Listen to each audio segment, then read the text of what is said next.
Ante todo, mis estimables hermanos, es necesario que nos hagamos cada vez más y más conscientes de los misterios de la vida y de la muerte. Se hace indispensable comprender lo que somos a fin de poder lograr algún día una transformación radical dentro de nosotros mismos. Eso es fundamental. Quiero pues que todos los hermanos aquí presentes pongan en realidad el máximo de atención. Las distintas escuelas de tipo pseudo-esotérico y pseudo-ocultista sostienen en forma enfática que el ser humano posee 7 cuerpos. Al primero se le denomina cuerpo físico. Es el famoso Stula Sarira de los teósofos orientales. Al segundo se le ha denominado en el oriente Lingam Sarira. Es el asiento de la vida orgánica. La parte, dijéramos, tetradimensional del cuerpo físico. El tercer cuerpo es Kamas, el principio del deseo, el famoso cuerpo astral, citado por los alquimistas medievales. El cuarto cuerpo, según los indostanes, es el mental. Le denominan también manas inferior en sánscrito. El quinto vehículo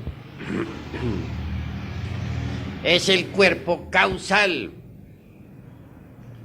o cuerpo arúpico, como se le dice entre los teósofos. El sexto cuerpo es el cuerpo búdico o intuicional, la conciencia superlativa del ser. Y el séptimo, según los indostanes, es Atma, el inefable, el íntimo. Por cierto, que la sabiduría antigua dice: antes que la falsa aurora apareciera sobre la tierra, aquellos que sobrevivieron al huracán y a la tormenta alabaron al íntimo, y a ellos se les aparecieron los heraldos de la aurora. Hay que amar al íntimo, adorar al íntimo, rendir culto al íntimo. He hablado a ustedes, he trazado, dijéramos, un esquema, el esquema de los teósofos, el esquema de la sabiduría oriental. Pero todo esto debe analizarse un poco. Si es que en verdad queremos llegar a tener un pleno conocimiento de sí mismos.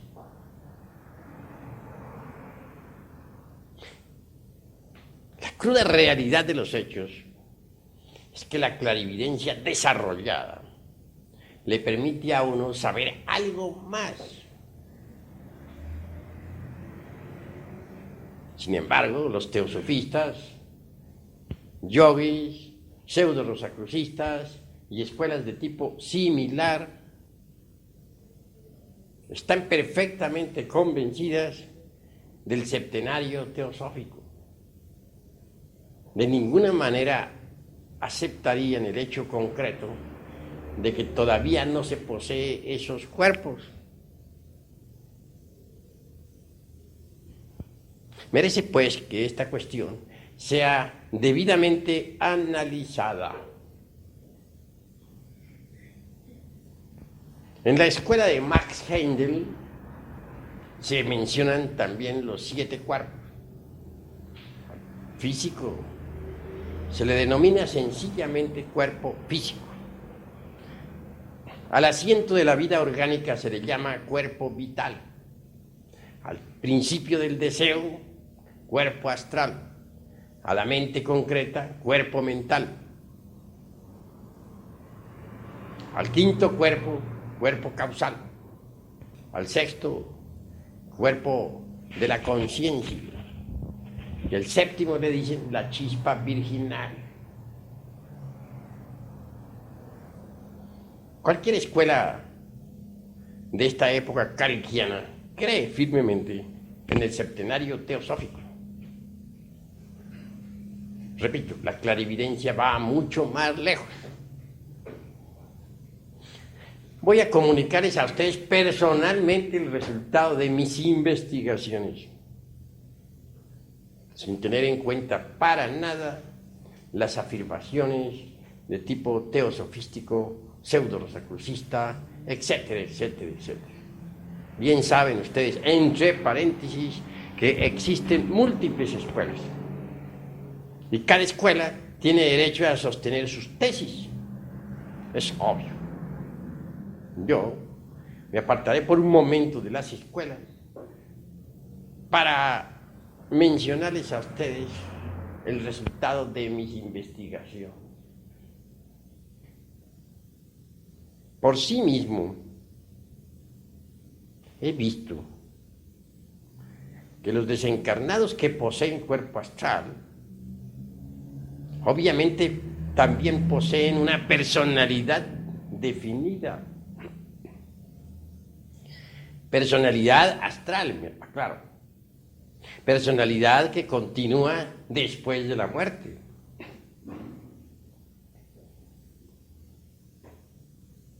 Me doy cuenta de que no todos los seres humanos poseen un cuerpo astral. Los que lo poseen, lo tienen. Ese cuerpo astral en el mundo astral parece un vehículo real de carne y hueso.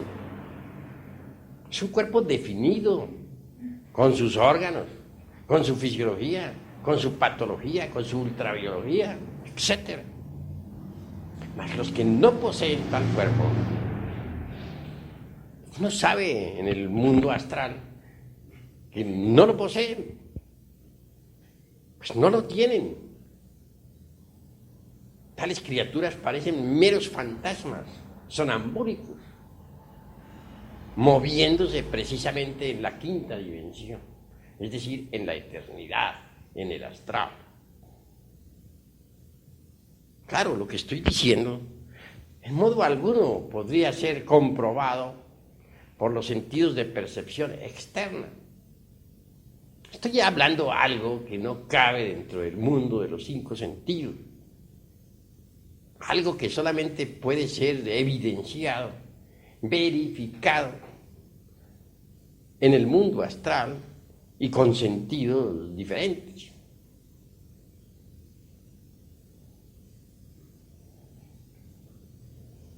¿Qué es lo que continúa, decía yo anoche, al auditorio después de la muerte? Obviamente, dije, en el desencarnado que posee un cuerpo astral, continuará tal cuerpo. Pero no todos, repito, aunque me vuelva cansón con tanta repetición, poseen dicho vehículo. Entonces lo que continúa en la mayoría de las gentes, después de la muerte, es el ego. Hay que hacer pues una clara diferenciación entre lo que es el ego y lo que son los cuerpos existenciales superiores del ser. Concretando esta vez al punto astral, diría, hacer clara diferenciación entre el ego y el cuerpo astral. Pues son distintos. Pero me temo que aún a pesar de estar explicando esta cuestión como la estoy explicando, tal vez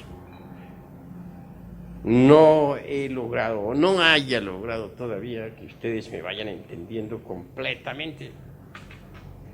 Necesitaremos ilustrar esto con alguna experiencia vívida. Conocí un caso magnífico. Un hombre que dirigía un lumicial gnóstico. Entre paréntesis, aquí estamos en un lumicial, eso es obvio. Aquel hombre ritualizaba. Nosotros no podemos negarlo, tenemos cierta liturgia esotérica. Se veía muy devoto y en verdad amaba la gnosis.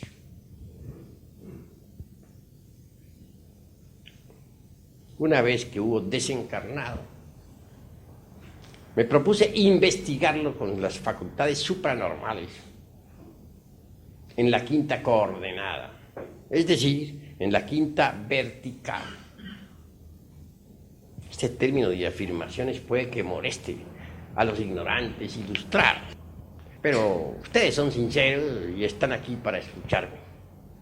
Y claro, yo estoy aquí para explicarles, para hablarles. Quiero pues que nos pongamos de acuerdo en todos estos temas, a fin de que haya comprensión. Hay sistemas que le permiten a uno abandonar el cuerpo físico a voluntad. Por medio de la hipnología también se consigue. Si ponemos a alguien en estado hipnótico, ya en trance, mediante la voluntad es posible extraer su conciencia de entre el cuerpo físico. Entonces el hipnotizado podrá ver, oír, tocar y palpar realidades que no pertenecen al mundo tridimensional de Euclides.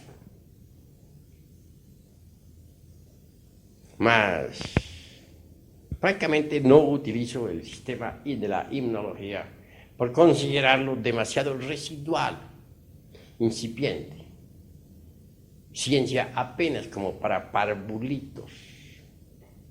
Nosotros vamos más lejos. Podemos, repito, ya mediante la catalepsia o por procedimientos sintéticos específicos, científicos, o abandonar el cuerpo físico para explorar la vida en los mundos superiores. Si les digo a ustedes que puedo hacerlo, no se extrañen, pues soy el presidente fundador del movimiento gnóstico cristiano universal. Y a muchos he enseñado esa ciencia, y a muchos la enseñaré en lo futuro. Así que, en cualquier instante, abandoné el cuerpo físico para investigar a mi amigo, el director de un grupo gnóstico, el sacerdote esoterista de un lumicial. Con dolor he de decir que bien pronto lo encontré en estado, dijéramos, sonámbulo. Parecía aquel hombre un sonámbulo. La palabra hombre me parece exagerada. Si dijera fantasma, tal vez sería más exacto. Caminaba así por las calles de una gran ciudad. ¿Cuál? La de aquella ciudad donde él viviera antes de desencarnar. Su aspecto no era precisamente muy hermoso. Revelaba el estado de descomposición del cadáver. Le toqué y le hallé demasiado helado, frío. Ciertamente aquel hombre, y repito, uso esta vez la palabra hombre en una forma convencional, no había trabajado jamás con el fuego sagrado. Mas esto es grave. Tenía esposa sacerdotisa. Quiere decir que le hacía creer a las gentes que él trabajaba en la alforja de los cíclopes. Si en verdad era un fornicario como cualquier otro.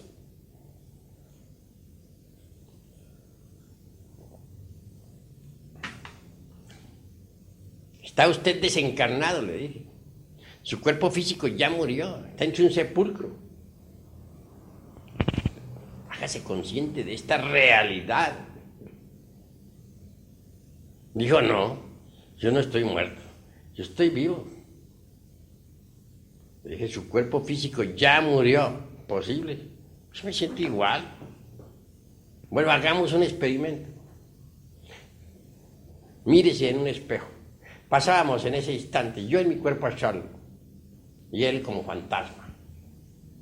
Entramos a un lugar donde había un espejo. Mírese, vea su rostro. Se miró en aquel espejo y se vio. Un espejo astral, claro está. Parecía un espectro reflejado en el cristal. Salió de aquel lugar y le dije, ¿quiere convencerse? Todavía no lo cree, a pesar de haberse mirado en el espejo de que usted está muerto. Es imposible, yo no puedo creer que esté muerto. Bueno, hagamos una cosa. Dé un salto alargado con la intención de flotar en el ambiente circundante y verá que puede flotar. Con eso usted se convencerá de que sí está muerto. Porque en el mundo físico reina la ley de la gravedad. Allí da uno un salto y cae al suelo. Pero en el mundo astral reina la ley de la levitación. Los cuerpos flotan. Dijo, bueno, voy a hacerlo, a ver si eso es cierto de que yo estoy muerto. Porque no lo creo. Bueno, dé el salto. El hombre dio un salto largo, prolongado, con la intención de flotar en el ambiente circundante. Fantasma flotando. Pero de pronto se le vino a su mente calenturienta, una mente torpe, la idea de que podría irse de cabeza en instantes de estar flotando. Y convirtió aquello en realidad. Tal idea se volvió un hecho. De cabeza se fue. Entonces se clavó, pues, en tierra con la cabeza hacia abajo y las piernas hacia arriba, formando el signo de la pentalfa invertida. En esos instantes le dije, usted es el que en su mente se ha forjado la idea de que puede irse de cabeza. Todo era en vano. Afloraron en aquel fantasma distintas formas animalescas. Una parecía un toro furioso. Dije, el demonio de la ira. Otra, perro furioso, lascivia. Otra, un caballo que trotaba, lujuria. Etcétera, etcétera, etcétera. Distintas bestias inhumanas surgían de allí, de aquel fantasma. Los diversos yoes de que tanto hablamos anoche en nuestra plática. Y que son una realidad. Bueno, no todos los aquí presentes estuvieron en la plática de anoche, pero creo que sí han oído hablar del yo pluralizado y de los diversos yoes que hay que disolver, entre paréntesis. Al fin, hube de alejarme pues de aquel pobre fantasma múltiple, porque era ya la hora de regresar a mi cuerpo físico. Es un fantasma y nada más que eso. Es distinto al que tiene un cuerpo astral. Así es que hay que hacer una diferenciación entre el que tiene un cuerpo astral y el que no lo tiene. Por ahí vamos viendo ya de que el septenario teosofista realmente no lo tiene todas las gentes. Es absurdo suponer que todo el mundo sea un septenario ya hecho. Hay exageración en esto, hay falta, dijéramos, de análisis en las afirmaciones de tipo pseudo-esoterista y pseudo-ocultista. Nosotros debemos ser más profundos, más analíticos. Continuemos con el cuerpo de la mente. Esa es otra especie de dogma heideliano, einsteiniano, blavatskiano, etcétera, etcétera, etcétera, y otras tantas hierbas.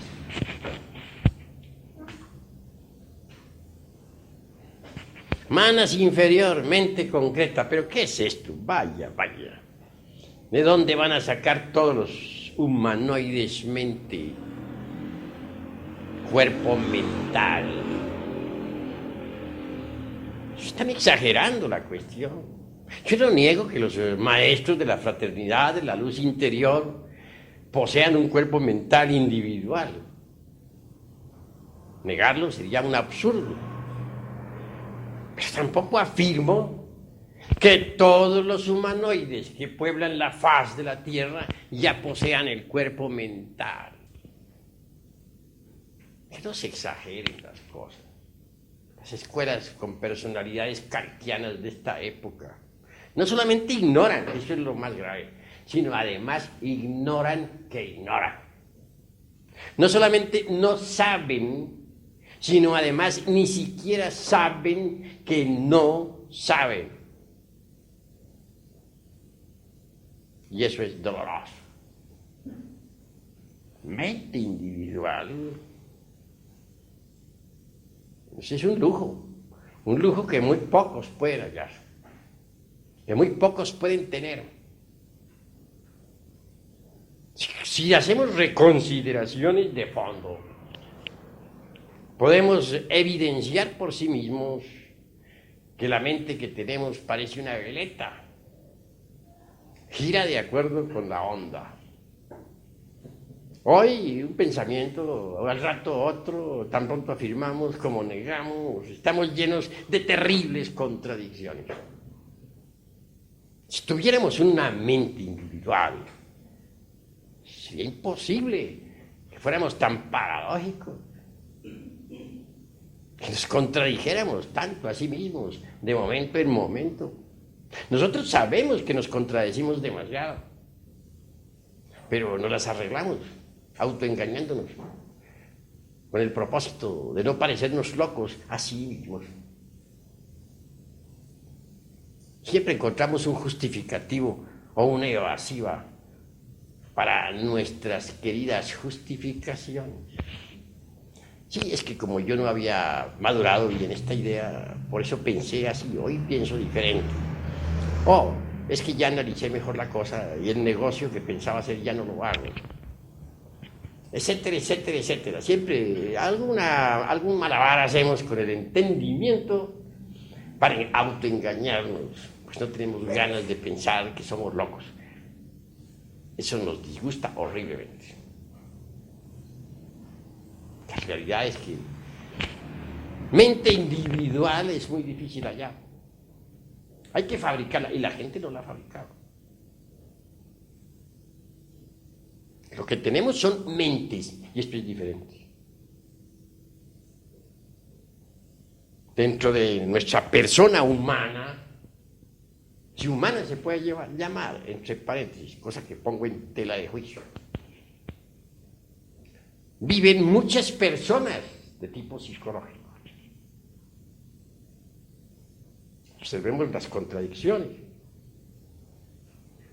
Vamos a comer y decimos, voy a comer.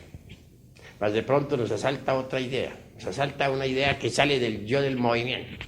Dice, no voy a comer todavía, voy a ir a tal o cual lugar. Tal idea puede ser también saboteada por el yo del intelecto.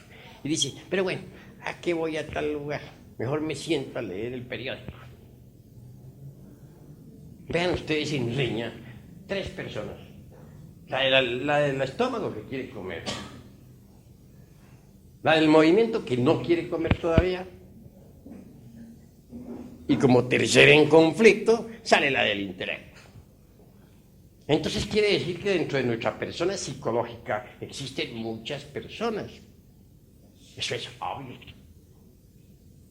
Pero más no se trata de personas meramente insustanciales o cosas así por el estilo.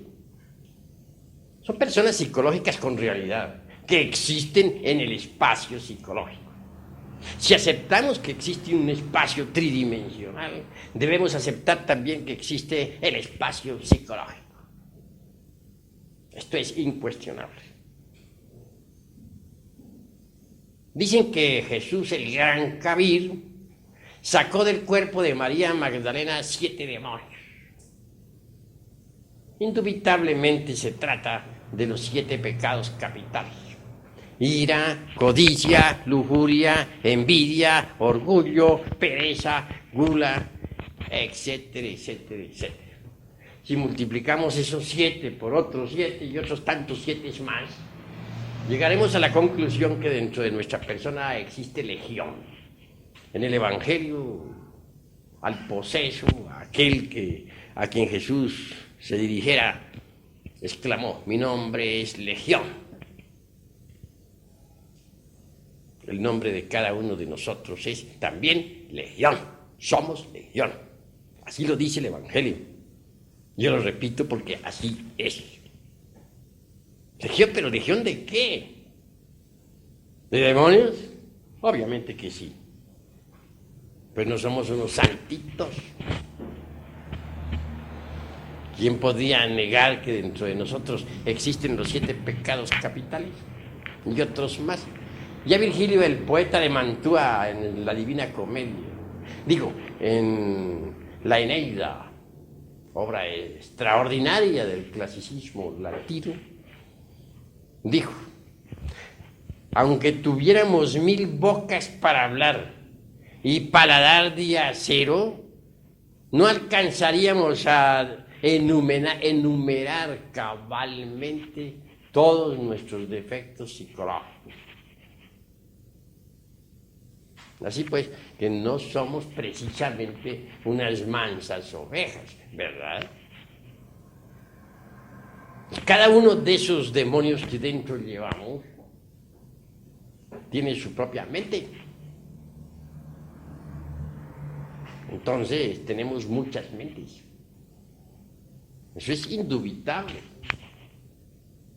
Pero una mente individual, un cuerpo mental, tal como lo enseña el teosofismo oriental, o como lo enumera Max Heindel, el fundador de la Oceanside en San Francisco de California.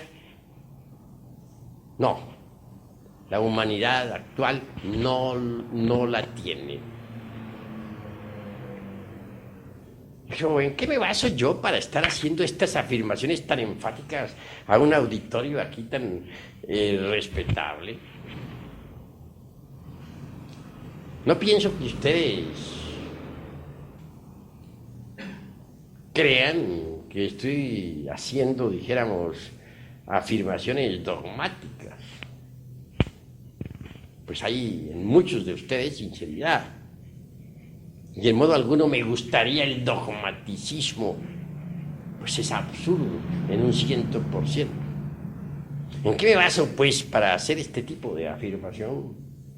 ¿Con qué autoridad refuto diagramas de tipo pseudoesoterista y pseudo-ocultista? ¿Con qué potestad lo hago? En nombre de la verdad les digo que uno debe dar testimonio de lo que sabe. Y aquí estoy ante ustedes para dar testimonio de la verdad. Fuera del cuerpo físico he investigado a fondo esta cuestión de la mente. La he estudiado detenidamente. Alguna vez, precisamente estando con Mr. Leadbeater, que fue uno de los teosofistas más excelentes de finales del siglo pasado, principios del presente, autor de muchas obras, entre ellas La vida interna, los chakras, etc. Hube de pasar por una vivencia formidable. Entonces, Mr. Leadbeater me dijo: nosotros aquí en los mundos internos tratamos de ayudarle a fin de que usted pueda entregar el mensaje que se le va a dar, que lo puede entregar a la humanidad allá, en el mundo físico. Sí, Mr. Leadbeater, le dije. ¿Qué me dice usted de las obras que usted escribió? Eso no tiene la menor importancia. Lo habló pues con una sonrisa, donde me dio a entender francamente que tan solo había hecho trabajos incipientes, literarios. Había dado las primeras letras como para despertar inquietudes. Mas no había escrito obras esotéricas de fondo. Y Mr. Leadbeater, el autor de los chakras y de tantas otras obras teosofistas, es un personaje respetable. Obviamente, en los mundos superiores, Mr. Leadbeater es un maestro de la venerable Logia Blanca. No es pues un cualquiera. En el teosofismo se estudia detenidamente sus obras. Luego procedió Mr. Leadbeater dándome cierta ayuda específica, definida. En esos instantes, el ser interior profundo de él mismo separó mi cuerpo mental del cuerpo astral y me llevó a Egipto, la tierra de los faraones. Penetré en un templo. Allí me encontré con algunos antiguos iniciados, amigos míos. Estuve platicando con ellos amigablemente. Venerables ancianos de la época del faraón Kefre. Regresé nuevamente a mi cuerpo astral. Pero el viaje lo hice en mental. Y con mi cuerpo mental regresé nuevamente para meterme dentro del cuerpo astral. Le dije, esto es maravilloso, formidable. Di las gracias a Mr. Leadbeater, me despedí. Él se alejó de mí, se internó por esas calles de Londres, pues él fue inglés. Y yo le saludé todavía desde lejos. Un hombre consciente, un hombre despierto, un verdadero maestro.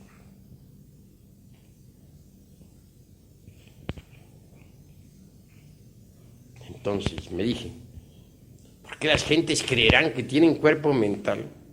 Yo lo tengo, sí, lo tengo, porque lo fabriqué en antiguas edades, pero todo el mundo no se ha dedicado a estos estudios. ¿De dónde sacan eso de que tienen un cuerpo mental individual? ¿Por qué exageran la nota todos los textos de tipo pseudoesoterista y pseudoocultista? La gente lo que tiene son múltiples yoes, y cada yo tiene su propia mente. Es decir, la gente tiene muchas mentes, pero más no una sola mente, como lo supone. Pasemos ahora a la cuestión del cuerpo causal. El cuerpo causal es el cuerpo de la voluntad consciente. En el mundo de la voluntad consciente encuentra uno las causas de sus propios errores, las causas de sus equivocaciones, los yoes causas. Pues cada yo tiene su causa que lo produce. En el mundo causal encuentra uno la ley de la balanza, la ley de la justicia cósmica. Descubre uno en el mundo causal que toda causa tiene su efecto y que todo efecto a su vez se convierte en causa. Alguna vez hallándome en el mundo de las causas naturales, dentro de un templo magnífico y en cuerpo causal, hube de acercarme a un orador. Este daba explicaciones a sus discípulos en el mundo de las causas naturales. Algo le dije con el propósito de estudiar el encadenamiento de causas y efectos. Le hice una pequeña refutación a un concepto con el que no estaba muy de acuerdo. Él, a su vez, vi que se sintió un poco incómodo con mi refutación y hizo otra afirmación. Esa otra afirmación se convirtió en otra, y esa en otra, y esa en otra, y total se despertó, se puso en movimiento toda una serie de causas y efectos. Entonces comprendí lo que es el mundo causal.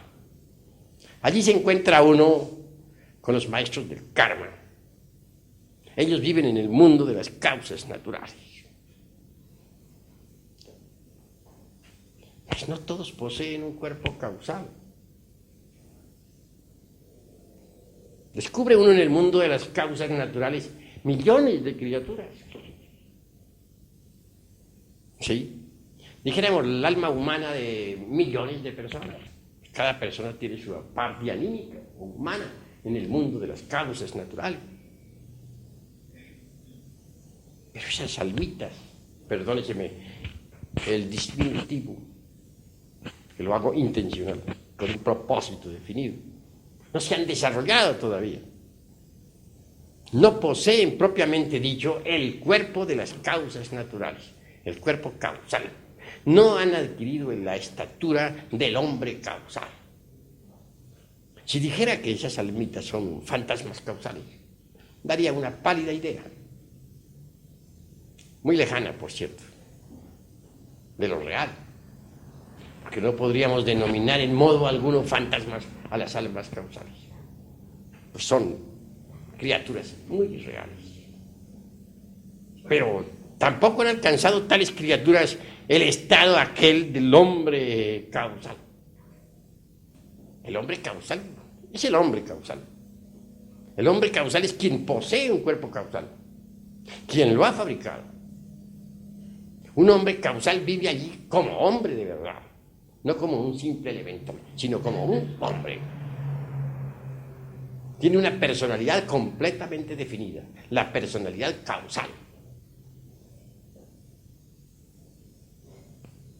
Sin querer engreírme en modo alguno ante este grupo de selectos amigos y amigas, he de afirmar en forma enfática que yo soy un hombre causal y que conozco mi mundo,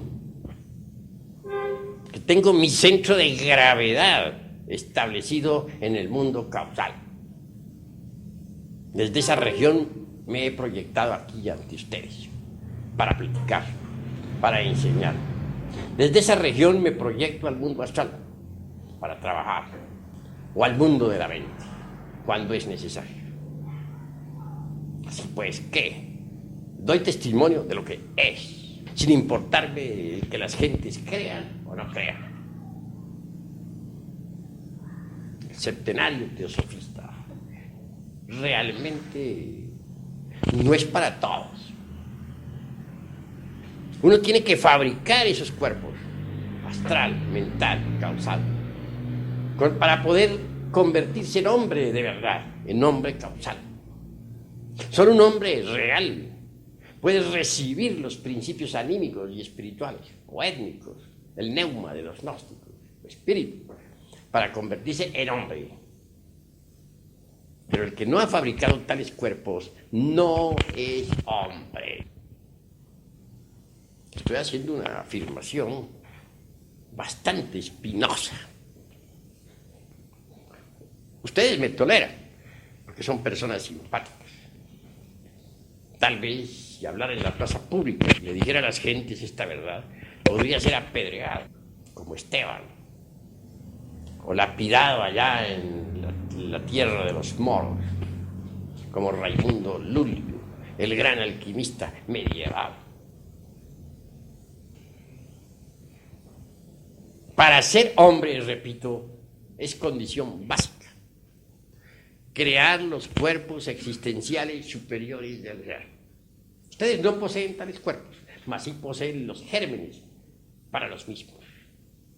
Esos gérmenes están depositados en las glándulas endócrinas sexuales, que entre paréntesis no son, como muchos creen, cápsulas cerradas. No, las glándulas endócrinas sexuales excretan hormonas, incretan hormonas.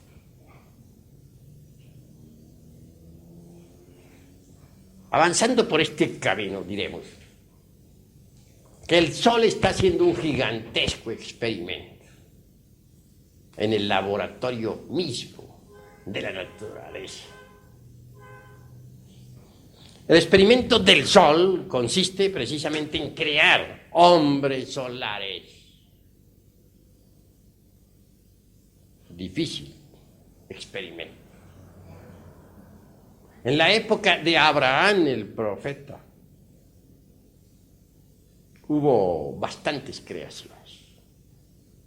Durante los 8 primeros siglos del cristianismo se lograron muchas creaciones. En la Edad Media, unas pocas. Actualmente se están haciendo grandes esfuerzos a fin de que el Sol pueda lograr una buena cosecha de hombres solares. No es cosa fácil convertirse en hombre solar. Se necesita ante todo de cooperar con el experimento solar. Se requiere de la disponibilidad al hombre.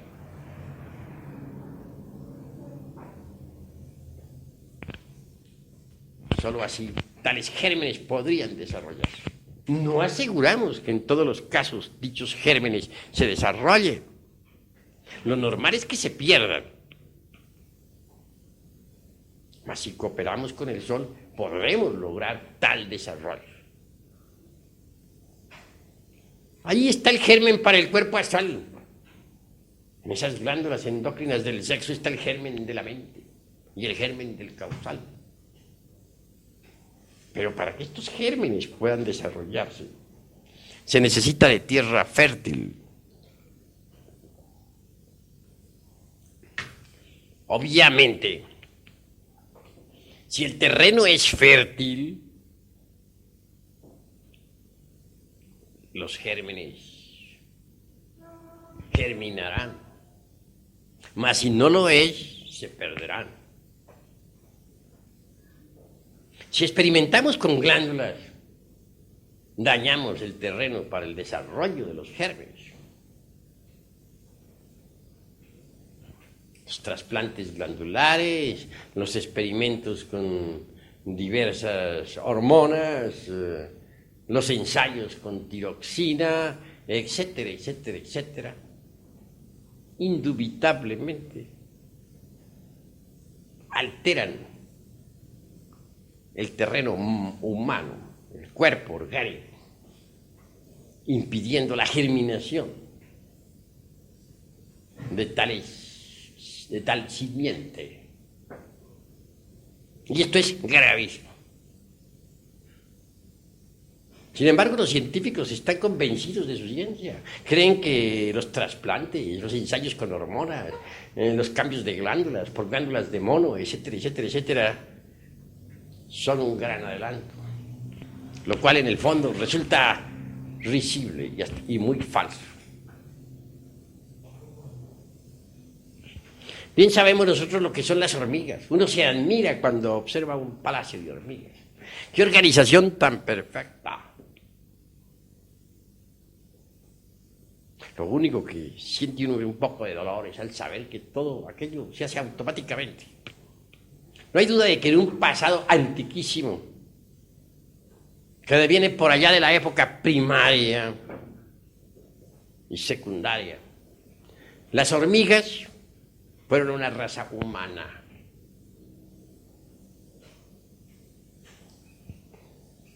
Establecieron ese orden social a base de tremendas dictaduras sangrientas. Eliminaron los principios religiosos por considerar que les saboteaban el orden dictatorial. En un principio se necesitó del guante de hierro de un Stalin. Hablo en forma símil, pues no quiero concretar a Stalin como personalidad. A través del tiempo los movimientos se volvieron y fueron haciéndose automáticos. Como quiera que la inteligencia se atrofió. Todos los movimientos se heredaron de padres a hijos. Se hicieron ensayos glandulares de toda especie que alteraron la morfología humana. Pasando por distintos procesos involutivos, aquella raza se fue empequeñeciendo aún más y más, y su morfología alterándose involutivamente cada vez más. Hoy son lo que son. Así pues, ¿qué? Esas criaturas involucionaron en el tiempo. Marcharon de acuerdo con la ley de la entropía universal. Quienes ven las cosas superficialmente, las mentes huecas y estériles, los pozos de agua no profunda, pueden plenamente reírse de tan insólita declaración. Mas la verdad es la verdad, y hay que decirla, cueste lo que cueste. No es posible que los gérmenes para el hombre se desarrollen en terrenos no fértiles. El organismo hay que mantenerlo en buen estado, a fin de que esos gérmenes para el hombre se desenvuelvan armoniosamente. Crear tales cuerpos es posible cuando uno conoce a fondo la alquimia sexual. Los viejos alquimistas medievales nos hablan de la sal, del azufre y del mercurio. Que del arché salen los mundos. El arché de los griegos, o archeus, como también se le dice, está formado por esas tres sustancias universales que son la sal, el azufre y el mercurio. Sal, azufre y mercurio existen en todas sustancias. Si descomponemos el hierro, por ejemplo, descubrimos ahí sal, metálica, el azufre, fuego, y el mercurio, sustancia fundamental. Lo mismo podríamos hacer con cualquier otro metal. Aquí tenemos el arché, por ejemplo, o archeus de los griegos. Tiene sal, azufre,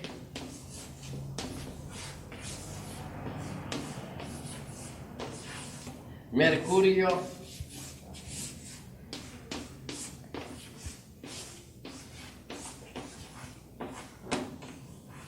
cualquier unidad cósmica que surja a la vida, cualquier mundo que nazca entre la gran matriz universal, sale de la sal, del azufre y del mercurio, es decir, del archeo. Eso es obvio.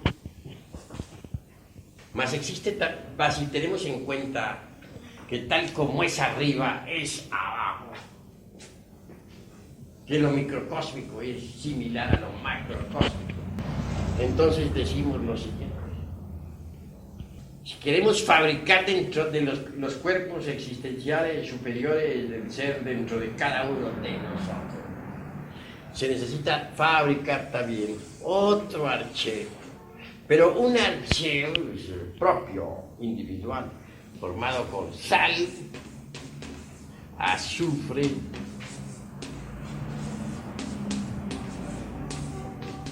mercurio,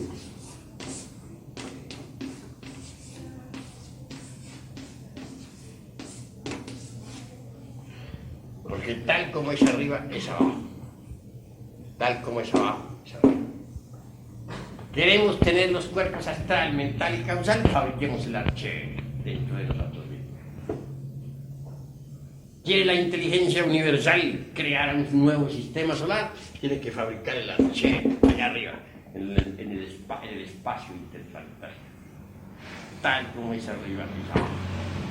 Más, todo esto requiere cierto análisis didáctico, cuidadoso, cierta explicación dialéctica de fondo, a fin de que no se formen confusiones en el entendimiento. Obviamente, hay que explicar, qué decir, el modo, la manera de fabricar el arché. Pues de ahí vamos a sacar los cuerpos existenciales superiores del ser. Los cuerpos que los van a convertir en hombres, de verdad. Nada ganaría con darles a ustedes todas esas explicaciones si no les enseñara a fabricar el arte. Ustedes tienen que saber cómo se fabrica. De lo contrario, esta plática resultaría muy ilustrativa, pero sin una aplicación práctica. Sal, azufre y mercurio, fundamentos del archero. ¿Qué es la sal? Jesús el gran Kabir dijo: si la sal se degenerara, ¿con qué se adobaría los alimentos? Más o menos. Vosotros sois la sal de la tierra. Pero la sal, dice él, está degenerada, solamente servirá para las tinieblas exteriores, donde se oye el llanto y el crujir de dientes. Cada uno de nosotros es la sal de la tierra. Sí. Homeopáticamente, y aún más desde el punto de vista bioquímico, sabemos que existe en nosotros 12 sales. Yo entiendo que esas 12 sales están relacionadas con los 12 signos zodiacales. En bioquímica se usa mucho las 12 sales.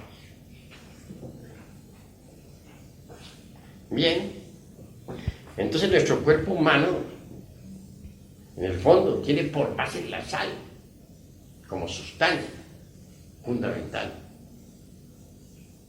En cuanto al azufre, este en sí mismo es el fuego. Fuego sagrado. Y el mercurio es el alma metálica del esperma, del exiogerai. Es el azogue transmutado. Mercurio lo hay en todo. Es la materia básica de la gran obra. Si transmutamos, por ejemplo, la libido sexual, obtendremos mercurio. Si conseguimos por medio de la transmutación sexual transformar el esperma en energía, esa energía es el mercurio de los sabios. Indubitablemente, la preparación del mercurio en alquimia siempre fue muy cuidadosa. Nunca los sabios dijeron cómo se preparaba el mercurio. Pero hoy debemos tener el valor de decirlo. No sería posible conseguir mercurio filosofal si no conociéramos la ciencia de la transmutación de la libido sexual.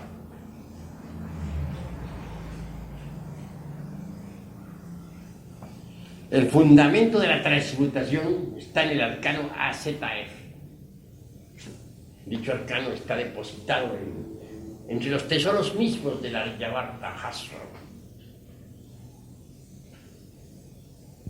Mucho se ha hablado sobre el Aryavarta Hasra en las tierras tibetanas.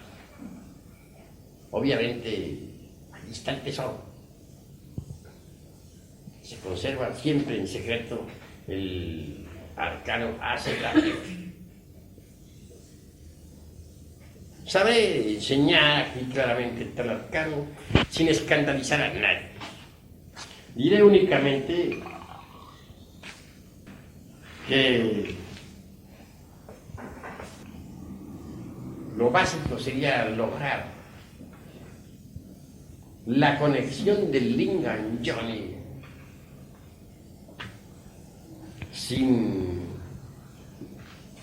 eyaculación del ens seminis, dentro del cual, como dijera Felipe Teofastro, bombastro de Ongre, aureola Paracelso, se encuentra todo el ens virtutis del fuego.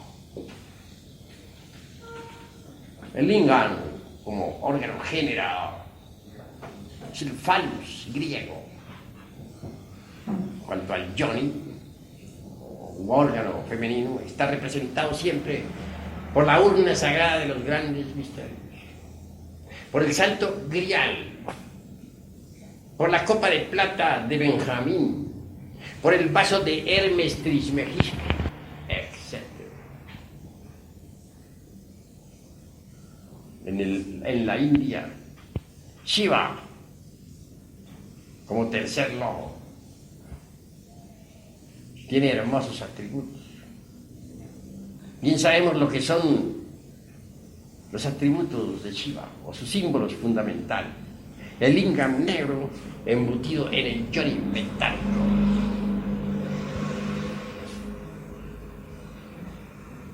Los shivaístas, esoteristas, tántricos, tienen que conocer estos misterios. En todo caso, mediante la transmutación del exiohejari, o esperma sagrado, deviene el alma metálica del mismo, que es el mercurio. Ese mercurio es energía que asciende por ciertos canales nerviosos hasta el cerebro. Cuando tal energía recibe el fuego,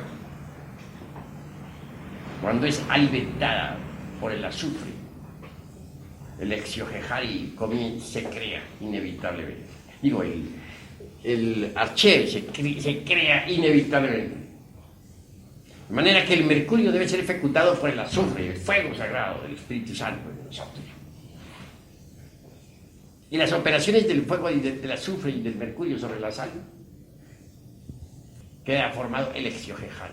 Nuevas combinaciones, nuevas operaciones, progresivas siempre en forma dialéctica, hacen que la sal, animada por el azufre y el mercurio, asuma forma extraordinaria y se convierte en el cuerpo santo. Mucho más tarde, en una octava más elevada, la sal fecundada por el azufre y el mercurio se convierte en cuerpo metálico, posteriormente en causal. Así llega uno a poseer los cuerpos existenciales superiores del ser. Pero hay que formar ante todo el arché en nosotros a base de sal, de azufre y de mercurio. De allí, de ese arché, brotan los cuerpos existenciales superiores del ser. Allá arriba, de ese arché, brotan las estrellas, los mundos que brillan y palpitan en el espacio infinito. Porque tal como es arriba, es abajo. En el microcosmos se repite lo que sucede allá arriba, en el macrocosmos. Hermanos, ha llegado la hora de comprender a fondo todo esto, profundamente y en todos los niveles de la mente. Solo creando los cuerpos astral, mental y causal nos convertimos en hombres de verdad. Cuando uno crea tales cuerpos, recibe los principios anímicos y espirituales. Se hace hombre, pero hombre de verdad. Hay que hacer una plena diferenciación entre lo que es el hombre real y lo que es el animal intelectual. Si colocamos frente a frente a un hombre verdadero y a un animal intelectual, físicamente se parecen. Y puede que hasta el animal intelectual llegue a tener una aparente chispa más intelectual que el hombre auténtico. Son muy similares. Puede ser que un bribón del intelecto eclipse totalmente a un hombre real, a un hombre sencillo. Pero más obsérvese la conducta del animal intelectual. Compárese con la del hombre y se verá que son diferentes. El hombre tiene un altísimo sentido de responsabilidad moral. El animal intelectual no lo tiene. El hombre no es fornicario. No se atrevería jamás a derramar el vaso de Hermes Trismegisto, el 3 veces grande dios civil de todo. El animal intelectual se reproduce como bestia, actúa como bestia, vive como bestia, aunque se vista elegante. Así que hemos de ser profundos en el análisis. No olviden ustedes que yo soy matemático en la investigación y exigente en la expresión. Estamos hablando de algo muy grave. Se trata de crear hombres. Se trata de afirmar en forma enfática que el animal intelectual no es el hombre. Las afirmaciones están insólitas, mas son terriblemente reales. No estoy obligándoles a ustedes a que acepten esta noche la tesis que enfatizo. Ustedes tienen libertad para aceptar o rechazar la enseñanza. También les doy plena libertad para refutar. Así que únicamente me limito a la exposición. Y lo hago en forma dialéctica y didáctica con el propósito de que ustedes puedan entenderla.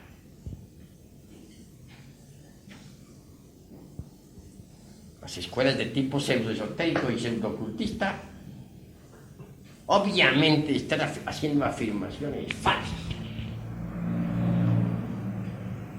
Están diciendo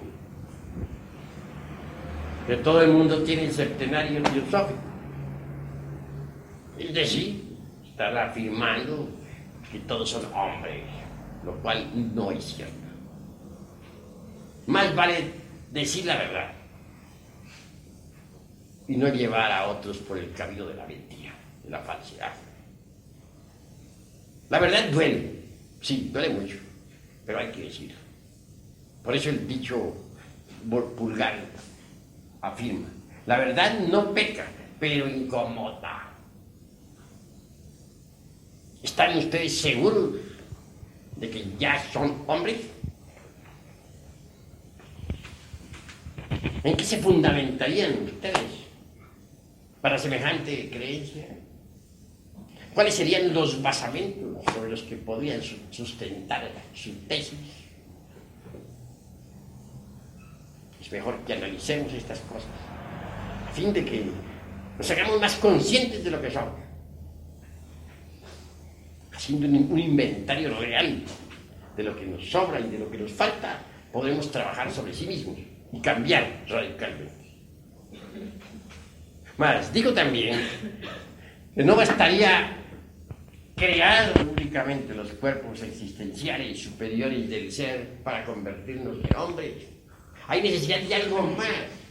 Se dice en alquimia que estos cuerpos, astral, mental y causal, deben ser convertidos en cuerpos de oro puro. Así es. Para que esos vehículos se conviertan en cuerpos de oro puro, después de haber sido creados, es necesario eliminar el mercurio seco y el azufre arsenicado. El mercurio seco son precisamente todos esos yoes inhumanos que en nuestro interior cargan, es decir, nuestros defectos de tipo psicológico. Y en cuanto al azufre arsenicado, este en sí mismo es el fuego infernal o inhumano que llevamos en nuestros bajos fondos animales. Si procedemos eliminando de sí mismos nuestros defectos psicológicos, si creamos los vehículos existenciales superiores del ser, estos en última síntesis se convertirán en cuerpos de oro espiritual, oro real, atómico. Estos cuerpos de oro puro son devorados siempre por la serpiente. ¿Pero qué es la serpiente? Ya he dicho que la serpiente brilla en Anáhuac, que la serpiente resplandece en los misterios de Egipto y de Babilonia, de Samotracia y de Troya, de Roma y de Cartago. Moisés transformó a la vara en una serpiente. La serpiente es el fuego sagrado que debemos despertar dentro de nosotros. Es una parte de nuestro propio ser, pero derivada. Si conseguimos desarrollarla en nuestra anatomía oculta, habremos logrado un gran triunfo. Los mayas dicen que no basta despertar la serpiente.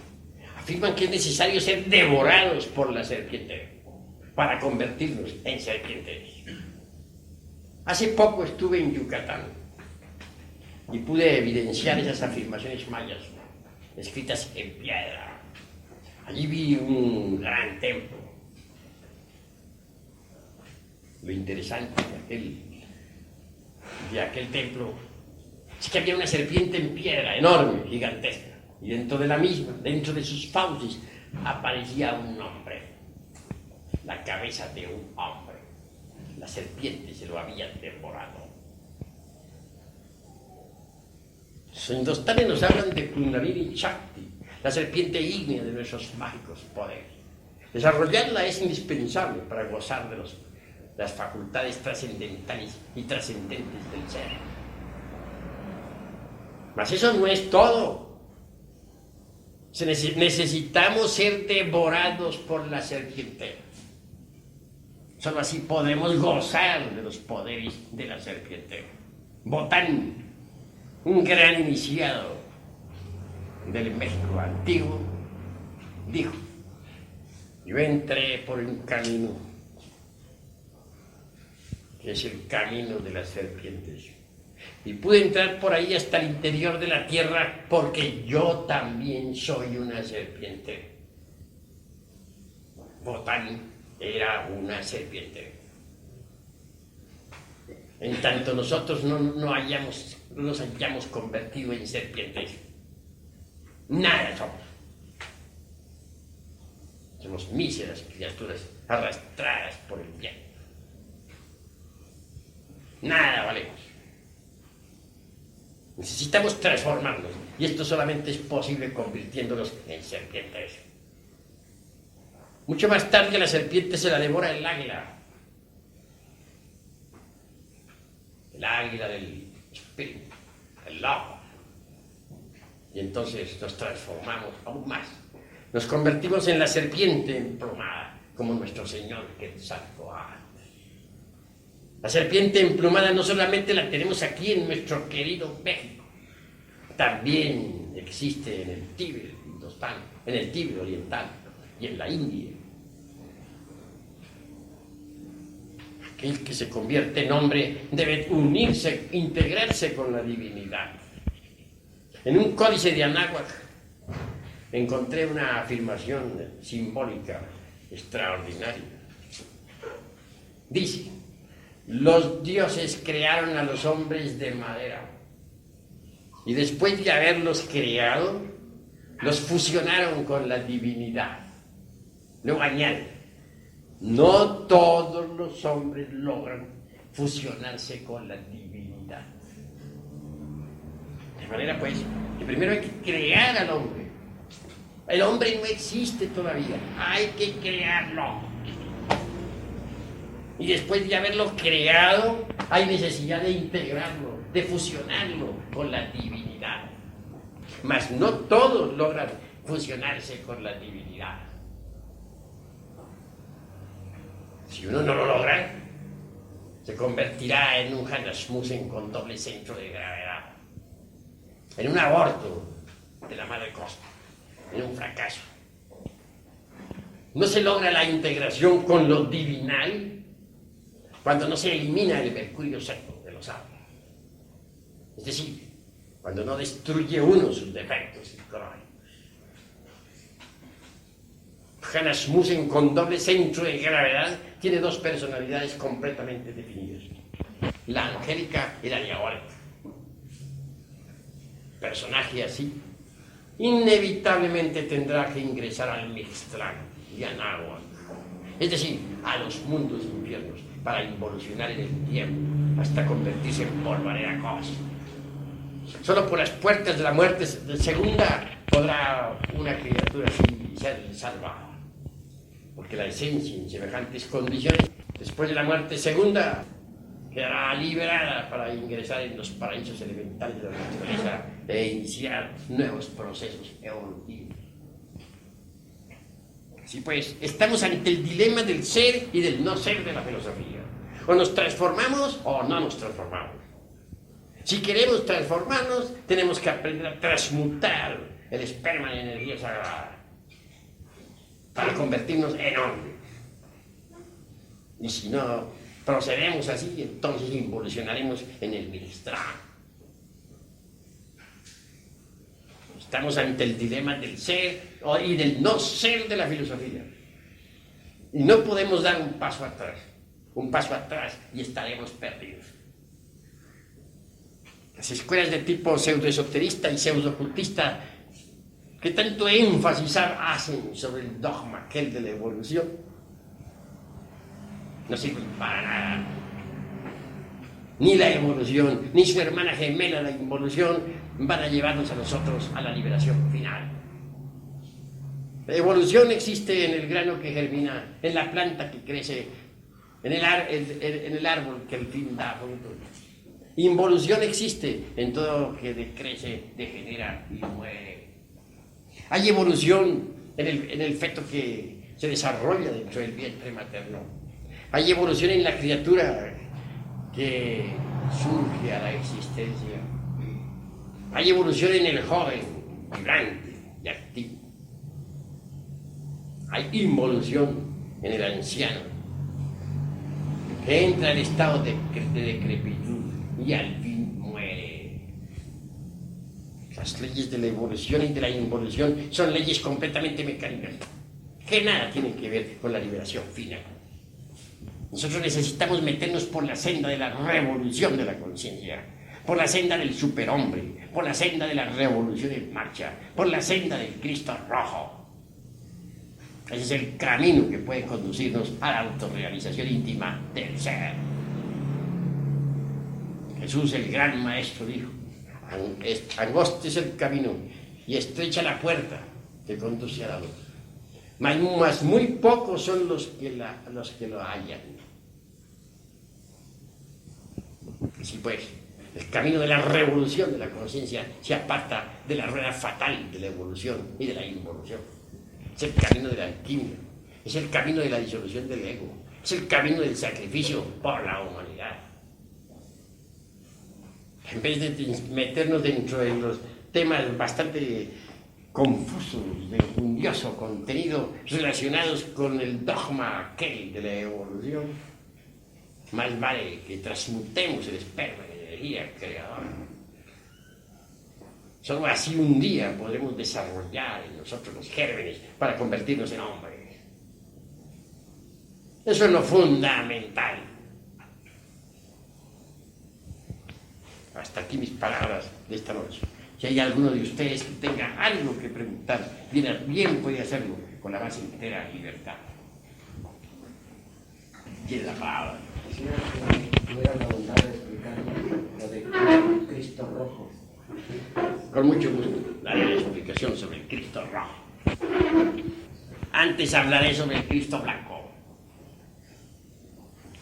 Las diversas sectas religiosas quieren hacer del Cristo cósmico un personaje afeminado, bobalicón, un personaje de cuadros, de beatus y tonterías por el estilo. Quieren presentarnos a un eunuco, a un hombre sin sexo, medio afeminado,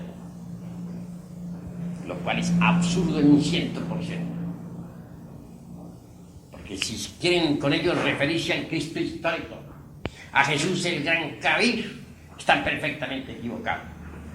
Que Jesús el Gran Kabir tuvo su esposa, viajó por el Mediterráneo, estuvo en la India. Hay documentos que atestiguan hoy en día que duró viviendo 12 años en el Tíbet oriental. Era un hombre de verdad, y un Dios al mismo tiempo. Un hombre en el sentido más completo de la palabra.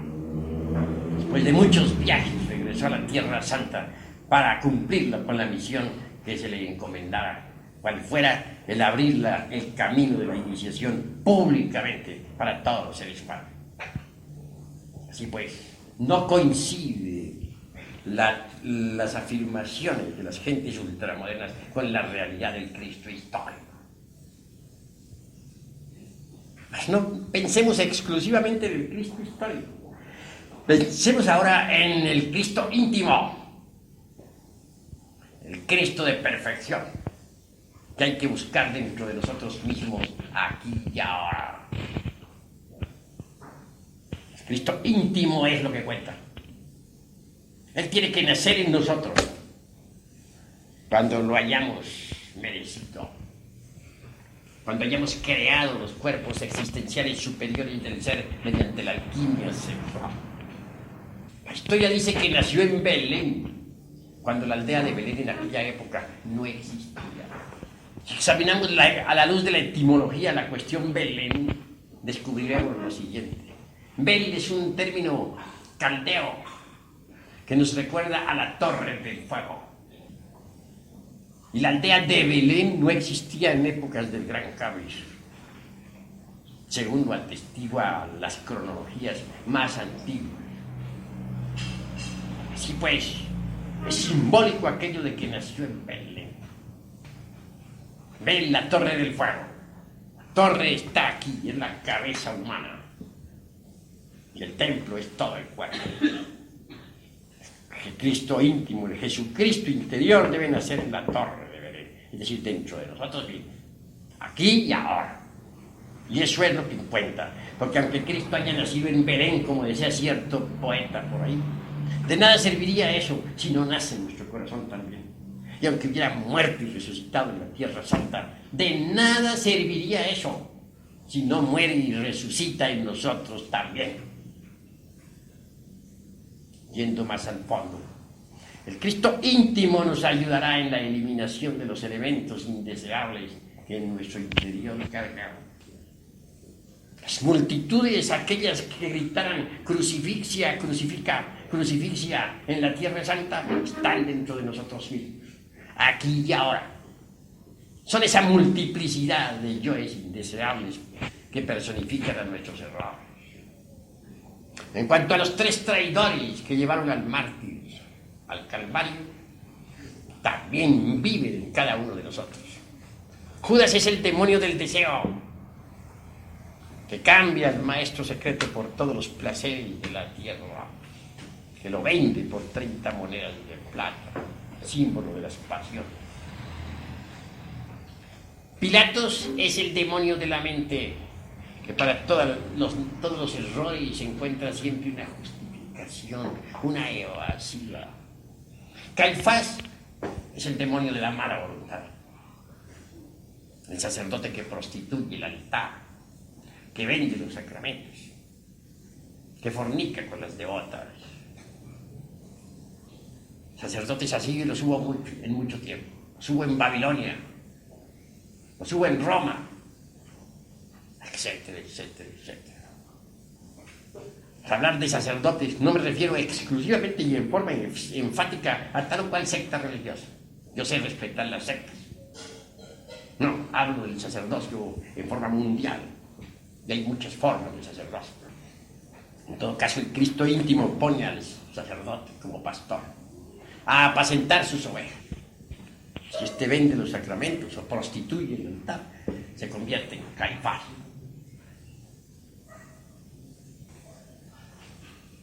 Los 3 traidores crucifican al Cristo íntimo. Y el Señor de perfecciones debe vivir todo el drama cósmico, tal como está estipulado en los 4 evangelios, dentro de nosotros mismos, aquí y ahora. Al fin, el Señor es crucificado íntimamente, y eso lo sabe cualquier clarividente iluminado. Posteriormente, depositado en su tumba de cristal, dentro de sí mismo, en el fondo mismo de nuestro corazón. Así el alquimista, trabajando febrilmente en la gran obra, eliminando sus defectos psicológicos, consigue que el Señor resucite en él. Y él en el Señor. Así pues, la resurrección hay que hacerla aquí y ahora, y en vida, no para dentro de unos tantos millones de años. Ahora mismo, aquí mismo, ahora. Cuando el Señor se viste con la púrpura de los reyes, porque ha triunfado, porque ha vencido las tinieblas dentro de sí mismo, porque con su propia muerte ha matado a la muerte. Se dice que es el Cristo rojo, porque es fuego vivo. Así pues, nosotros debemos pensar en el Cristo rojo que vive dentro del superhombre. Eso es lo que cuenta. ¿Hay alguna otra pregunta? Sí. ese Cristo íntimo que está dentro de nosotros, a pesar de la miseria, de toda la carroña que lo cubre, reconoce en un tiempo que es el efecto de una causa. El Cristo rojo, cuando encarna en sí mismo, es decir, cuando encarna en nosotros, no solamente conoce los efectos, sino también las causas. El Cristo en sí mismo sabe que cada uno de nuestros yoes, de nuestros defectos psicológicos, deviene de causas originales, de causas equivocadas. Él trabaja sobre las causas del error, que alterando tales causas altera el error, lo elimina.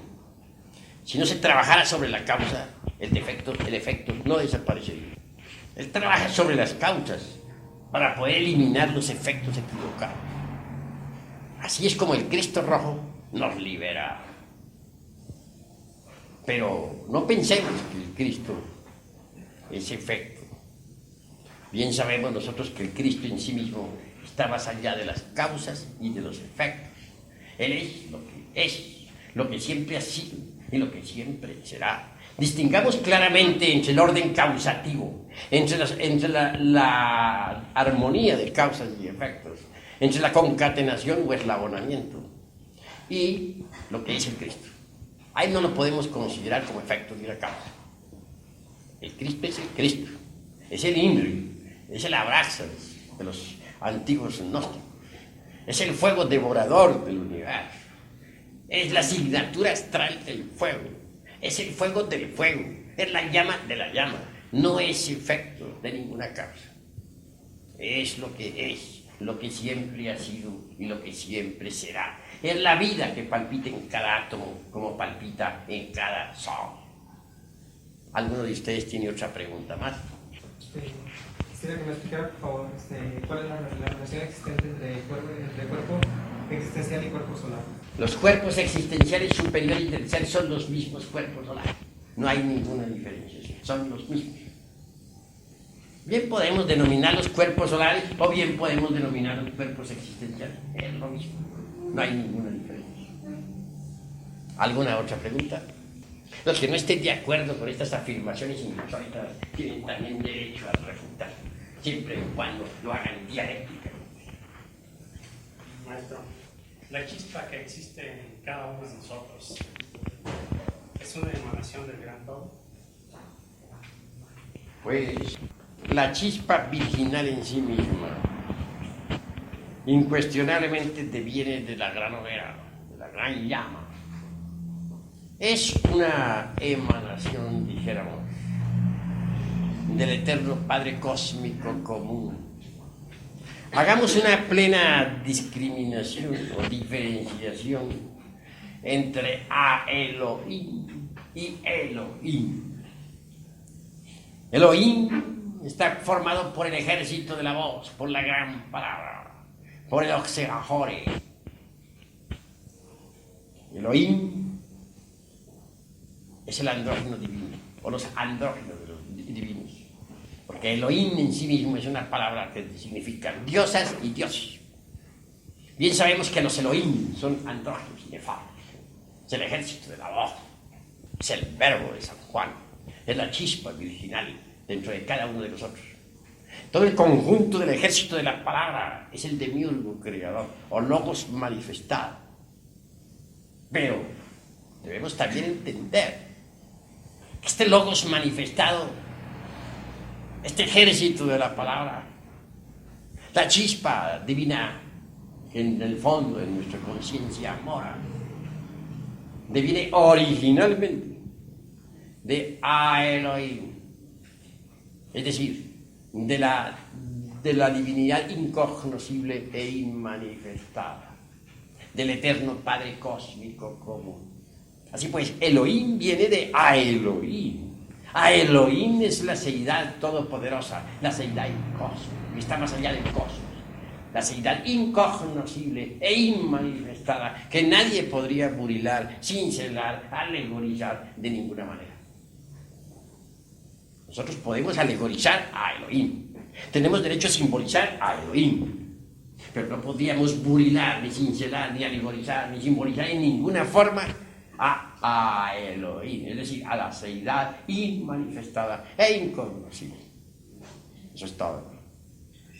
¿Alguna otra pregunta? Bueno, si no hay más preguntas por ahora, daremos por concluida esta plática y les invitaremos entonces para mañana a otra, a la misma hora. Todos están invitados para mañana. Paz inverencial.